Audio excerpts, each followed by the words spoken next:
My name is Serena Calloway. I am 34 years old. And the night my father stood in front of 200 people and said I was never really his daughter, I was sitting in the third row holding a folder that contained the single document that would end everything he had spent 11 years building. He said it into a microphone. He was laughing when he said it. The room laughed with him. I did not react. I did not cry. I did not look away. I had been waiting for that moment for 4 years. Not out of anger, out of precision. Because when you are an architect, you understand something most people don't. You don't tear down a building in a fit of emotion. You find the load-bearing wall, you remove it correctly, and you let the structure do the rest. My father's load-bearing wall was a $4 million development contract he had spent 3 years chasing. The contract that was being awarded that night, at a ceremony I had been invited to speak at, not as his daughter. As the lead structural engineer on the project, he didn't know that until 90 seconds before I walked to the podium. Before I tell you what happened when I reached that microphone, please hit like and subscribe. Drop your city in the comments. I love knowing where you're listening from. Now, let me take you back to where this really begins. Because to understand what happened on stage that night, you need to understand what happened in a kitchen in Raleigh, North Carolina, when I was 9 years old. My mother's name was June. She was a civil engineer who worked for the county roads department for 22 years. She drove a sensible car, packed her lunch in a paper bag, and kept her technical drawings in a flat file cabinet in the spare bedroom she called her office. On Saturday mornings, she would spread blueprints across the kitchen table and let me trace the load lines with my finger while she explained what each one meant. "Every structure has a truth, Serena," she would say. "Your job is to find it before it finds you." She said this about buildings. She meant it about everything. My father, David Calloway, was a real estate developer. Charming, loud, the kind of man who filled every room he walked into and made sure you noticed. He had a firm, Calloway Development Group, that operated on ambition and borrowed money and the particular confidence of someone who had never once doubted himself in public. He and my mother divorced when I was 11. By 12, I understood that the divorce had not been mutual. My mother had found things, documents, a second phone. A woman named Patricia, who my father eventually married, and who gave him 2 sons, Marcus and Devin, who he referred to at every available opportunity as the boys. I was not one of the boys. I was the daughter from the first marriage. The one who looked like June. The one who asked too many questions and got good grades in subjects David Calloway found unnecessary. Math, physics, structural analysis. "Your mother made you boring," he told me once. I was 15. We were at his house for my scheduled weekend visit. He said it the way people say things they believe are true and harmless. I went home and enrolled in an advanced calculus elective. After my mother passed away cancer, swift and merciless, the year I turned 22, I inherited 3 things: her flat file cabinet, her technical library, and a sealed envelope she had given her attorney with instructions to deliver it to me on my 30th birthday. I was 22 when she died. I had 8 years to wait. I became an architect in the meantime. My firm, CW Structural, was small when I started it. 2 employees, a rented office above a print shop, projects that paid modestly and taught me everything. By the time I was 30, we had 12 people, a reputation for precision work on complex builds, and a contract with a regional development consortium called Meridian Group that had been quietly acquiring land along the Raleigh waterfront for 7 years. The Meridian Waterfront project was the largest private development contract in the city's history. 400 units, mixed use. A design that required someone who understood not just aesthetics, but the specific load demands of building on reclaimed waterfront soil. Meridian shortlisted 3 firms. CW Structural was one of them. I did not know, when I submitted our proposal, that Calloway Development Group was the primary investor behind Meridian, that David Calloway had spent 3 years cultivating this relationship, that the contract, if awarded, would be the largest deal of his career. I found out 6 weeks before the award ceremony. Not from him. From the project brief. I saw the Callaway Development Group name on page 4 of the investor disclosure, and I sat very still at my desk for approximately 40 seconds. Then I picked up my phone and called my attorney, a woman named Helen Cross who had handled my firm's contracts for 4 years, and who did not panic about anything. "Helen," I said, "I need to know exactly what our position is if we win the Meridian contract and one of the investors turns out to be a family member." A pause. "How close a family member?" "My father." Another pause. Longer. "Send me the full investor disclosure," she said. "I'll call you tomorrow." Helen called me back in 19 hours. "Your position is clean," she said. "You submitted independently. There is no contractual relationship between CW Structural and Callaway Development Group. Your proposal was evaluated on merit. If you win, you win. The investor relationship is on their side, not yours. They chose to invest in a project that your firm independently bid on. Does my father know CW Structural is on the short list? Given that your firm name doesn't include your name and you haven't spoken in 3 years, Helen said carefully, I would guess not.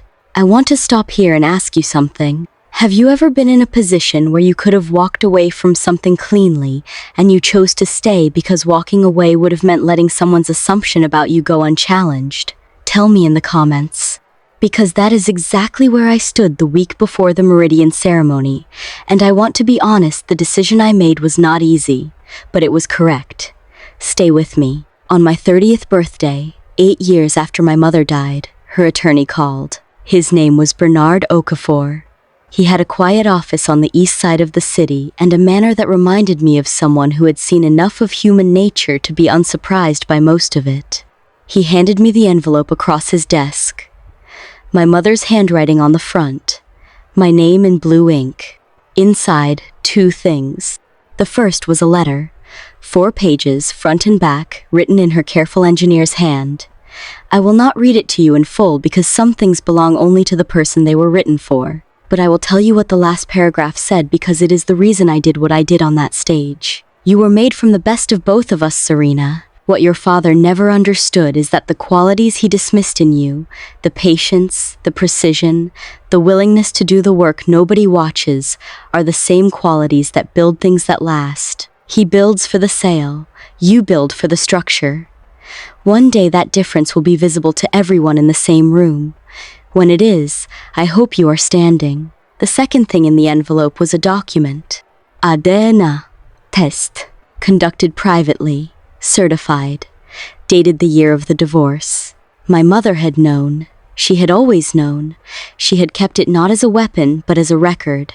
A truth she carried quietly for 11 years because she understood that the right document at the right moment is more powerful than any argument. I sat in Bernard's office and held both pieces of paper. I thought about my father's voice. Your mother made you boring. I thought about June at the kitchen table, tracing load lines with her finger. I placed both documents back in the envelope. I put the envelope in my bag. I drove to my office and I worked until midnight on the Meridian proposal's final structural submission. 3 weeks later, Meridian Group called. CW Structural had won the contract. The award ceremony was held at the Meridian waterfront site. A large white tent, round tables, 200 guests, investors, city officials, project partners, press, the kind of event where people made speeches and shook hands, and the real conversations happened at the bar. I received my invitation as lead structural engineer. A speaking slot. 5 minutes at the podium to address the assembled room. I accepted. I did not call my father. Helen reviewed everything one more time the week before. You're certain? She asked. I'm certain. She looked at me the way Bernard Okafor had looked at me. The expression of someone who has stopped being surprised, but remains impressed by the particular quiet of a person who has made a decision and made peace with it. Then go, she said, and stand up straight. The evening of the ceremony was warm for October. Clear sky.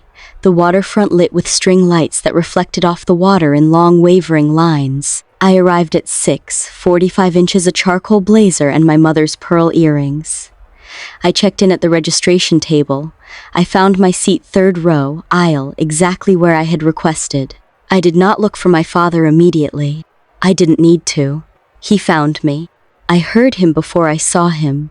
That voice, the room-filling laugh.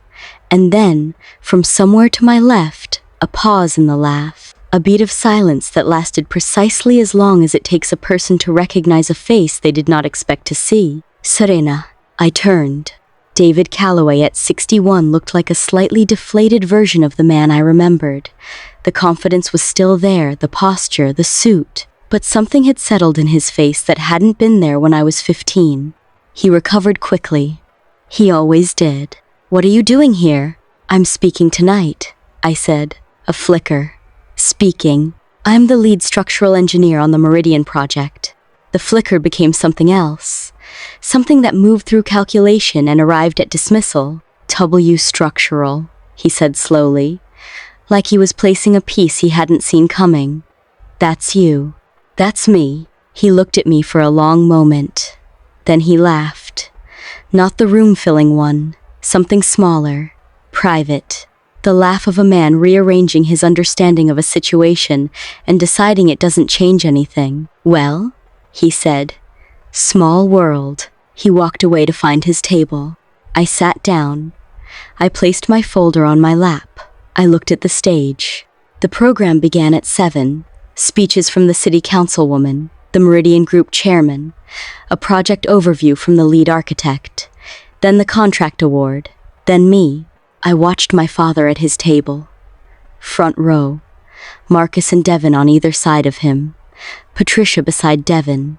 The Calloway table, the investors' table, the people who had put 3 years and significant money into this moment. The Meridian chairman, a man named Richard Pace, stepped to the podium for the contract award. He spoke about the project, the vision, the years of work. He thanked the investors David Calloway's name first, acknowledged with applause, my father standing briefly, nodding, the gesture of a man receiving what he expected. Then Richard introduced me, our lead structural engineer, whose firm's proposal was unanimously selected by our evaluation panel. Please welcome Serena Calloway of CW Structural. The applause was polite and general.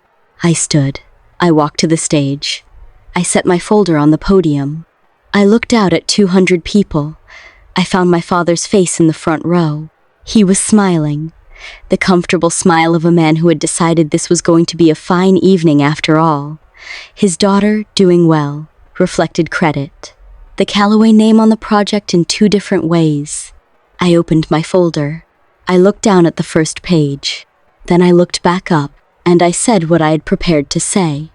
Quietly, clearly, at the volume of a normal conversation carried by a good microphone to a silent tent. My name is Serena Calloway. My mother was June Whitfield Calloway, a civil engineer who taught me that every structure has a truth, and your job is to find it before it finds you. She built things that lasted. I have spent my career trying to do the same. I paused. I want to tell you something about this project before we begin, because I think the people in this room deserve to understand what they've invested in, not just financially, structurally. I lifted the second page from my folder. The waterfront soil composition on this site presented a load-bearing challenge that 3 of the 4 competing firms addressed with a standard deep foundation approach. CW Structural identified an alternative, a hybrid mat foundation system that reduces construction cost by 14% and increases structural longevity by an estimated 30 years. I looked at Richard Pace. He was nodding. He had read this in our proposal. What that means for the investors in this room is that the $4 million premium they placed on this contract is not a cost. It is the difference between a building that lasts 40 years and one that lasts 70. Applause. Genuine this time. I waited for it to settle. My father was still smiling. Proud now, visibly proud. I could see him leaning slightly toward Marcus, saying something. I lifted the third page. I also want to address something personal, because my father is in this room tonight, and he is one of the primary investors on this project, and I believe in transparency. The smile changed. David Calloway and I have not spoken in 3 years. He is listed in this program as a key investor. I am listed as the lead engineer. Those two facts exist independently and were not coordinated. I submitted this proposal on merit. It was selected on merit. I want that on record. A murmur moved through the tent. Not hostile, attentive. My father's face was very still. I lifted the fourth page. The last one.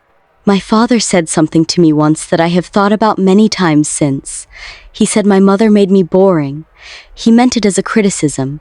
He was describing patience, precision, the willingness to do the work nobody watches. I looked at him directly. Those are the qualities that designed this building, and I am glad she gave them to me. I closed the folder. The tent was quiet for 3 full seconds. Then Richard Pace started clapping. The room followed. I walked back to my seat in the 3rd row and sat down and placed the folder on my lap. My father did not clap. He sat in the front row with his hands flat on the table and looked at the stage where I had just been standing, and I watched something move across his face that I had never seen there before. Not anger, not embarrassment. Something quieter. Recognition. I want to tell you what happened after, because this is not the kind of story that ends in a single moment. Real things don't. The Meridian Waterfront project broke ground the following spring. CW Structural managed the structural oversight for the full build. 18 months of work, the kind of project that changes a firm's trajectory permanently. My father's investment returned well. I know this not because he told me, but because Marcus sent me a text 4 months after the ceremony. 3 sentences. Dad hasn't stopped talking about the foundation system. He showed the technical brief to his new partners. I think he finally read it. I did not respond to Marcus. I read the text twice. I set my phone face down on my desk and went back to the drawings I was working on. David Calloway called me once. 7 months after the ceremony, I let it go to voicemail. He said, "I've been thinking about what you said up there, about your mother. I think I owe you a conversation." I saved the voicemail. I didn't call back. Some debts don't get settled in phone calls. Some of them just need to be acknowledged. That voicemail was an acknowledgement. I decided it was enough. The DNA document my mother left me has never been used for anything formal. It sits in a file in my office labeled simply Mom. I don't need to do anything with it. She didn't leave it for that. She left it so I would know that she knew, that she had always known, that she had carried the truth quietly for 11 years and trusted me to carry it too. I think about her at the kitchen table with the blueprints spread out in front of her, the load lines, her finger tracing the path of a force through a structure to show me how weight finds its way to the ground. Every structure has a truth, Serena. The Meridian building is 42 stories. It will stand, by our calculations, for at least 70 years. Long past the careers of everyone in that tent that night. Long past the investments and the speeches and the front row tables. My mother never saw a building she designed outlive her. But she designed the engineer who built this one. I think that counts. Patricia sent a card when the building topped out. A construction milestone card, the kind you find in the specialty section, handwritten inside. June would have been proud. I kept the card. I don't know what my father told her about that night. I don't need to. I stood in front of 200 people and said what was true, quietly, without anger. With a folder of documents and my mother's pearl earrings and 4 years of patience that looked, from the outside, like nothing at all. He built for the sale. I build for the structure. One day that difference is visible to everyone in the same room. She was right. She was always right. If this story reminded you of someone who shaped you quietly and never got to see what they built, share it for them. Drop a comment. Subscribe so the next story finds you. I'll see you there.